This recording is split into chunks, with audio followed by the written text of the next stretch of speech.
ਆਏ ਆ ਹੁਣ ਜੇਲ੍ਹ ਦੇ ਵਿੱਚ ਤੇ ਉਹਨੇ ਸਾਨੂੰ ਦੱਸਿਆ ਵਾ ਵੀ ਆ ਭਾਈ ਤੁਸੀਂ ਦੱਸੋ। ਵਾਹਿਗੁਰੂ ਜੀ ਕਾ ਖਾਲਸਾ ਵਾਹਿਗੁਰੂ ਜੀ ਕੀ ਫਤਿਹ। ਅਸੀਂ ਆਏ ਇੱਥੇ ਸੇਂਟ ਲੂਸੀ ਮਿਆਮੀ ਗੁਰਦੁਆਰੇ ਨੇ ਸਾਨੂੰ ਭੇਜਿਆ ਸੀ, ਕਮੇਟੀ ਮੈਂਬਰ ਆ ਤੇ ਆਪਾਂ ਇਹਨੂੰ ਟਰਾਈ ਕੀਤਾ ਬਾਈ ਹਰਜਿੰਦਰ ਨੂੰ ਮਿਲਣ ਲਈ ਤੇ ਇਹ ਬਹੁਤ ਹੀ ਜ਼ਿਆਦਾ ਪ੍ਰੋਸੀਜਰ ਅੱਗੇ ਪਿੱਛੇ ਐਪ ਨਹੀਂ ਚੱਲ ਰਿਹਾ, ਐਪ ਕ੍ਰੈਸ਼ ਹੋਈ ਜਾਂਦਾ ਇਹਨਾਂ ਦੇ।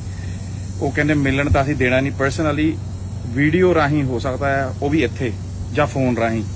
ਉਹਦੇ ਲੱਗਣੇ $15 ਤੇ ਉਹ ਹੁਣ ਕ੍ਰੈਸ਼ ਹੋਈ ਜਾਂਦਾ। ਅਸੀਂ ਤਾਂ ਪੈਸੇ ਪਾਉਂਦੇ ਸੀ, ਟਰਾਈ ਕਰਦੇ, ਉਹ ਨਹੀਂ ਹੋ ਰਿਹਾ। ਹੁਣ 3 ਵਜੇ ਦਾ ਟਾਈਮ ਦਿੱਤਾ, ਹੁਣ ਅਸੀਂ ਹੁਣ ਘਰੇ ਜਾ ਕੇ ਫੇਰ ਜਾ ਕੇ ਕੋਈ ਲੈਪਟਾਪ 'ਚ ਕਰਾਂਗੇ ਜਾਂ ਕੋਈ ਹੋਰ ਕੋਈ ਫੋਨ ਤੇ ਫੇਰ ਜਾ ਕੇ ਆਪਾਂ ਗੱਲ ਕਰਾਂਗੇ ਕਿ ਇਹਨਾਂ ਨੇ ਕਿੱਦਾਂ ਕਿ ਕੋਈ ਕੀਤਾ ਕਿ ਵਕੀਲ ਜਾਂ ਆਪਾਂ ਕਰਕੇ ਦਈਏ।